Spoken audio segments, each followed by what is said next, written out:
अब देखिएगा thermal properties of matter में क्या है। मैटर का मतलब क्या है, हमारा सॉलिड, लिक्विड और गैस। हम जानते हैं matter can be classified into three broad categories, solid, liquid and gas. तो अब इसमें ये देखेंगे थर्मल प्रॉपर्टीज ऑफ मैटर का मतलब ये thermal is related to temperature. Temperature rises when heat is increased, temperature falls when heat is lowered। ठीक है। तो यहाँ पर ये है कि टेम्परेचर के साथ में मैटर पर किस तरीके का इफेक्ट आता है। क्या वो एक्सपैंड करता है या वो कॉन्ट्रैक्ट करता है। ऐसा होता है जनरली कि हम ये कहें कि अगर हम किसी मेटल की बात करें तो जो बहुत बेसिक सी चीज है वो आप सब लोग जानते ही हैं। अगर हम किसी मेटल की बात करें और अगर हम लगातार उसका टेम्परेचर बढ़ाते जा रहे हैं बढ़ाते जा रहे हैं बढ़ाते जा रहे हैं, मतलब हम उसको लगातार गर्म करते जा रहे हैं, तो वो ना फैलना शुरू हो जाता है, वो एक्सपैंड होना शुरू हो जाता है। ये कभी भी कभी भी अगर मान लीजिए हम ये देखते हैं कि लोहे को आयरन को गर्म करने के बाद ही वो धीरे धीरे सॉफ्ट होना शुरू होता है और तभी उसकी शेप को चेंज किया जाता है। ठीक है। तो वो एक्सपैंड करता है, वो पहले फैलता है। इसी तरीके से अगर मान लीजिए हम बात करें कि अगर हम टेम्परेचर लो लो लो लो करते चले जाएं तो कोई भी जो सॉलिड है वो सॉलिड कॉन्ट्रैक्ट ही होता है। मैं फिर एग्जांपल लूंगा लिक्विड के केस में हनी का एग्जांपल लूंगा। तो हनी सर्दियों में बहुत ज्यादा हार्ड हो जाता है, सॉलिडिफाई हो जाता है। इसका मतलब क्या है कि हनी जो है वो कॉन्ट्रैक्ट हो जाता है। तो ये कब हुआ, कॉन्ट्रैक्शन कब हुआ उसका, कॉन्ट्रैक्शन उसका तब हुआ जब टेम्परेचर कम हो गया। और टेम्परेचर अगर हम बढ़ा देते हैं, यानी कि अगर मैं हनी को गर्म करना शुरू करूं तो वो धीरे धीरे करके फैलता रहता है, यानी कि वो एक्सपैंड हो जाता है। ठीक है ना। तो थर्मल प्रॉपर्टीज ऑफ मैटर में ऐसी ही हम मैटर की प्रॉपर्टीज देखेंगे। इसमें सबसे पहले जो है वो डिटेल में दे रखा है कि हीट क्या होती है, यूनिट क्या होती है हीट की यूनिट जो है वो भी कैलोरी होती है। हीट क्या होती है, टेम्परेचर क्या होता है, टेम्परेचर को मेजर कैसे करते हैं डिग्री सेल्सियस में, केल्विन में। तो वो जो चीजें हैं उसका सिर्फ और सिर्फ ये बताया गया है कि आपको आइडिया होना चाहिए। आप देखिएगा उसमें लिखा हुआ है रिकैपिटुलेशन ओनली। जो सिलेबस आपको भेजा है आप देखना कि सिलेबस में लिखा हुआ है हीट एंड टेम्परेचर के आगे ब्रैकेट में लिखा हुआ है रिकैपिटुलेशन ओनली। और एक फाइल तो मैंने आपको भेजी है रिवाइज सिलेबस की और एक फाइल मैंने आपको भेजी है डिलीटेड सिलेबस की। तो जब आप डिलीटेड सिलेबस देखोगे तो उसमें हीट एंड टेम्परेचर भी लिखा हुआ है। मतलब आपको हीट एंड टेम्परेचर का एक रफ आइडिया होना चाहिए। तो आपसे हीट एंड टेम्परेचर में कुछ पूछा नहीं जाएगा, डिलीटेड टॉपिक्स में मेंशन है। ठीक है। तो इसीलिए उन्होंने बोला कि रिकैपिटुलेशन मतलब आप एक आइडिया आपको होना चाहिए, उसके उससे रिलेटेड पेपर में कुछ नहीं पूछा जाएगा। तो जो टॉपिक पहला स्टार्ट जो होता है टॉपिक बेटा वो ही थर्मल एक्सपेंशन से है। तो सबसे पहला टॉपिक आप इसमें नोट करेंगे thermal expansion.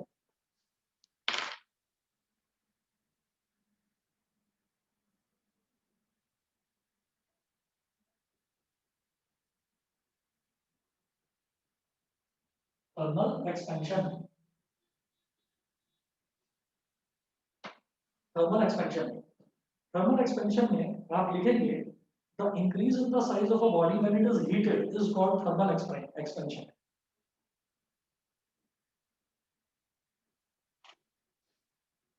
The increase in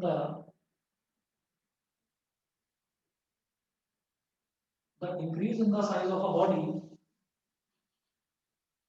when the increase in the size of a body when it is heated is called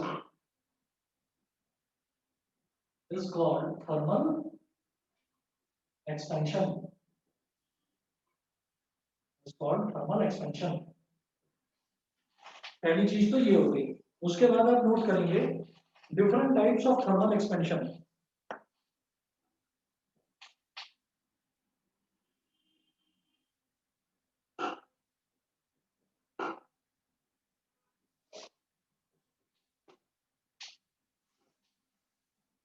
different types of thermal expansion.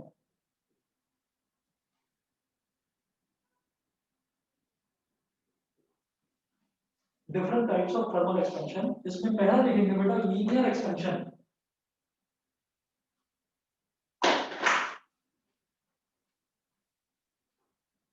First आप लिखेंगे linear expansion.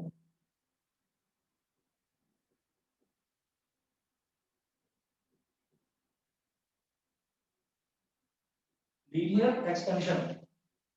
Linear expansion. It is the increase in the length of a metal rod on heating.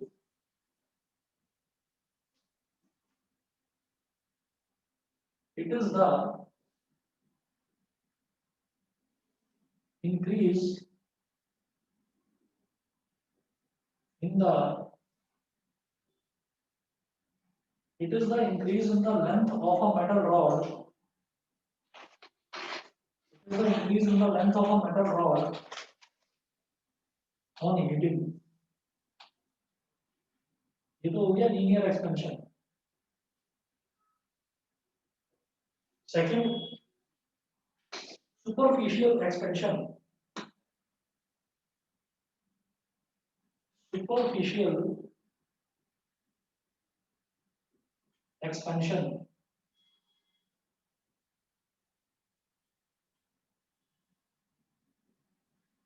Superficial expansion में क्या है कि it is the increase in the surface area of a metal sheet on heating. It is the increase in the surface area. It is the increase in the surface area of a metal sheet on heating. ये हो गया superficial expansion. Third है cubical expansion.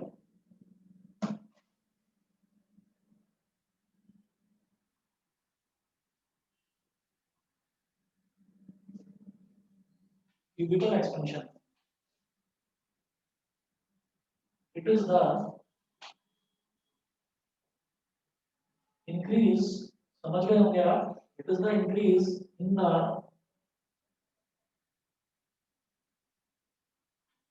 it is the increase in the volume of a metal block on heating.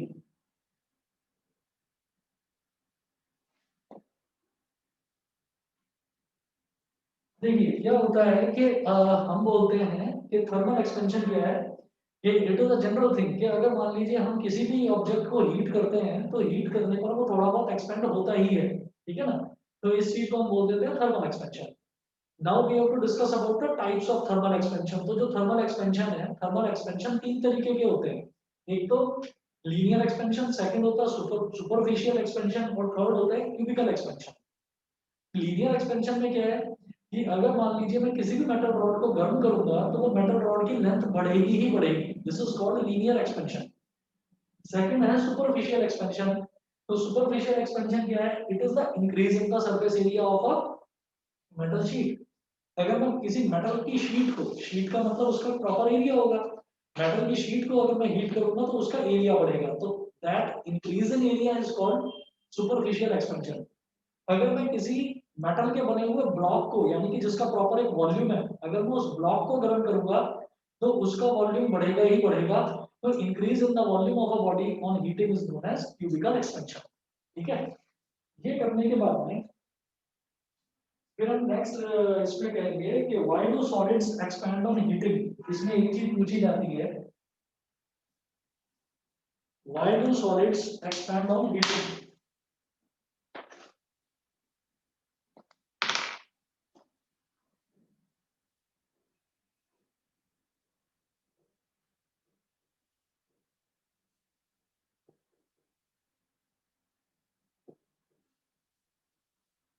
Why do solids expand on heating? गर्म करने पर जो solids हैं वो एक्सपैंड क्यों होते हैं, फैलते क्यों हैं, थर्मल एक्सपेंशन क्यों होता है? तो इसका रीजन है when a solid is heated. इसका आंसर लिखेंगे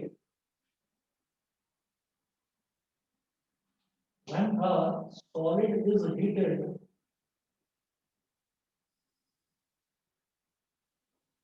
when a solid is heated the amplitude of vibration of its atoms and molecules when a solid is heated, the amplitude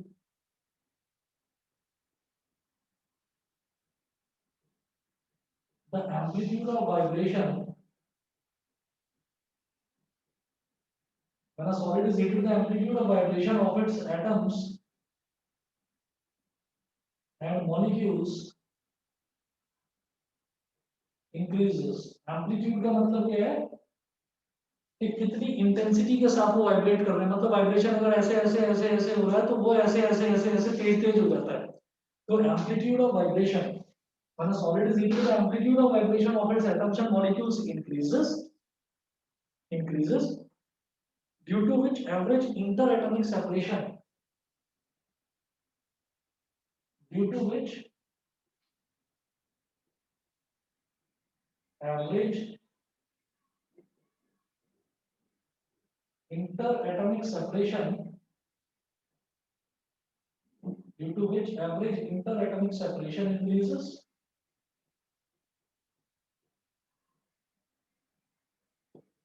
Due to which average interatomic separation increases, this results in the thermal expansion of the solid. This results in the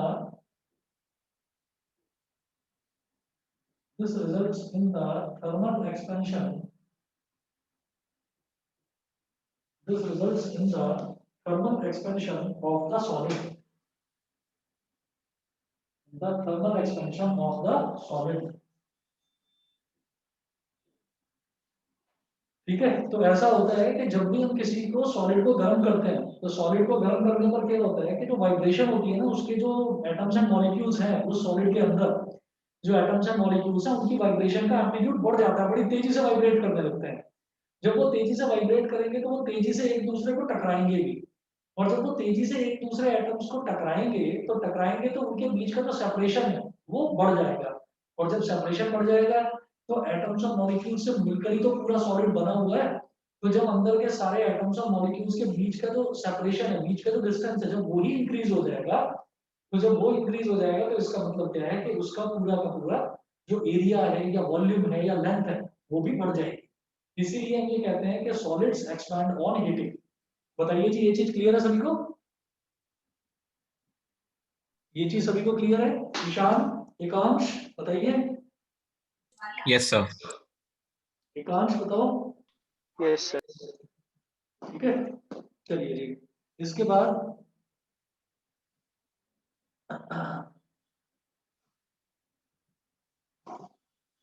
next topic इसमें लिखेंगे coefficient of linear expansion. Coefficient of linear expansion, coefficient of linear expansion।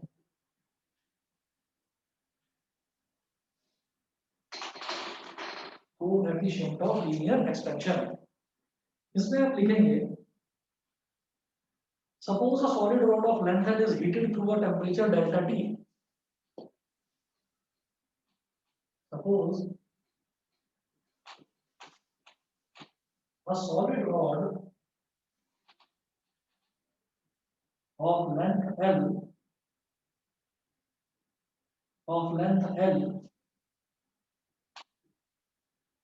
is heated through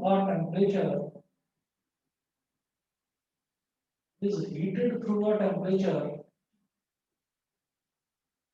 delta T, is heated through a temperature delta T, and its final length is L dash, and its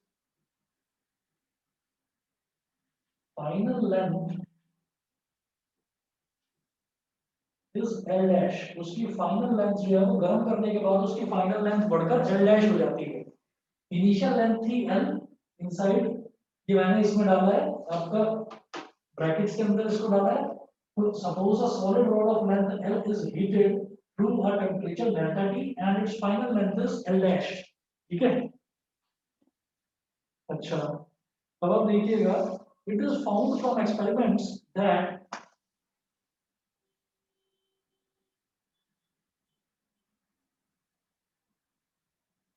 it is found from experiments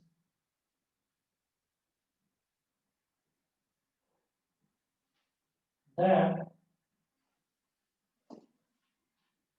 increase in length is directly proportional to the rise in temperature.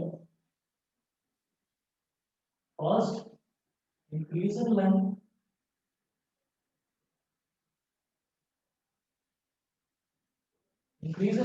is directly proportional to rise in temperature.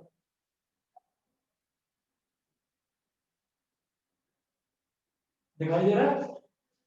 Increase in length is directly proportional to rise in temperature. तो increase in length कितनी है? Final length है L dash, initial length की L. तो increase in length हो जाएगा बेटा L dash minus L is directly proportional to rise in temperature, यानी कि delta T. एक तो ये हो गया, ठीक है? अब दूसरा,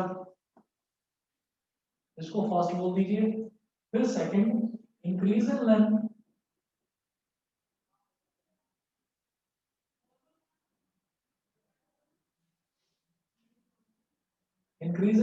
is directly proportional to original length.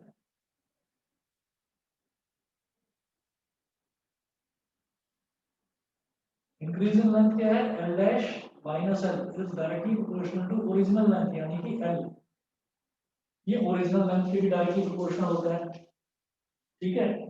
मैं इन दोनों फैक्टर्स को कंबाइन कर रहा हूं, तो हम लिखेंगे combining first and second,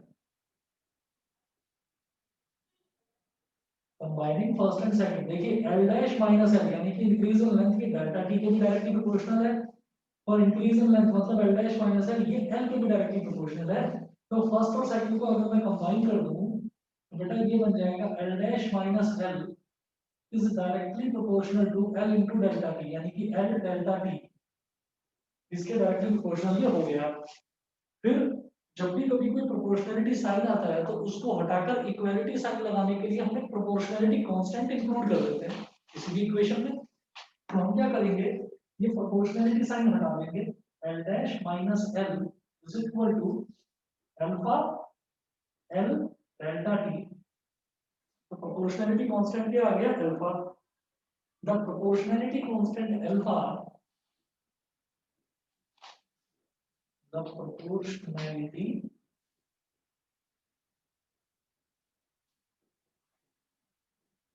proportionality constant alpha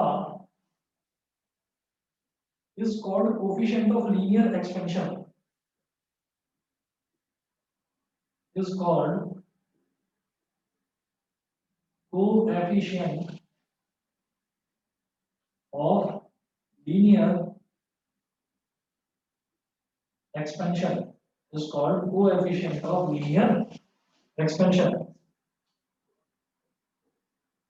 ठीक है? अच्छा, और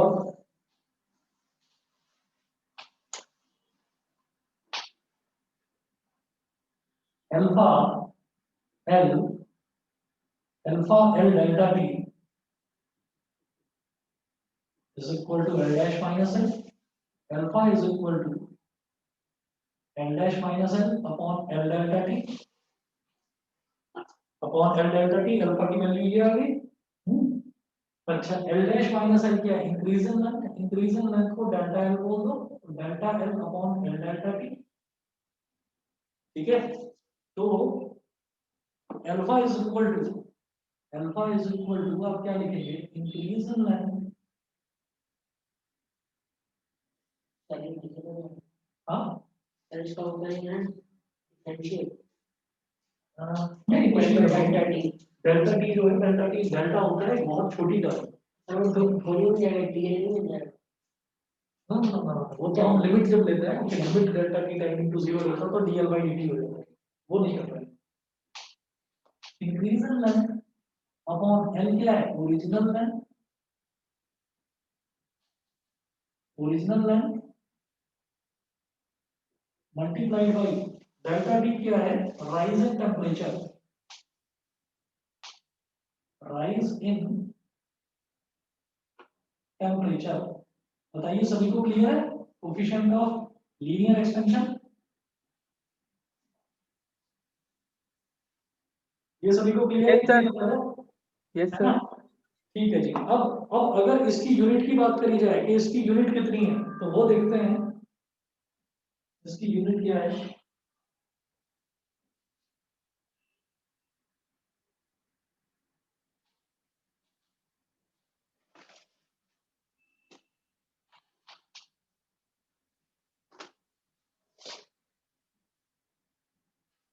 यूनिट ऑफ अल्फा। अब आप ये देखो ऊपर क्या है, increase in length. Increase in length यानी कि लेंथ क्या होगा, लेंथ आपका मीटर में होगा अपॉन ओरिजिनल लेंथ। तो ओरिजिनल लेंथ जो है ये भी क्या होगा, ओरिजिनल लेंथ जो है ये भी आपका मीटर में होगा। तो मीटर से मीटर कट गया तो डिनोमिनेटर में बस टेम्परेचर बचा।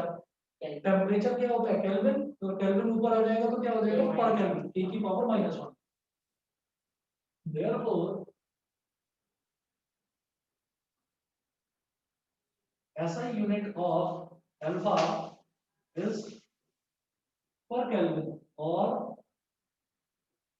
पर डिग्री सेल्सियस। मान लो अगर टेम्परेचर हमारा डिग्री सेल्सियस में है तो पर डिग्री सेल्सियस मतलब डिग्री सेल्सियस की पावर -1।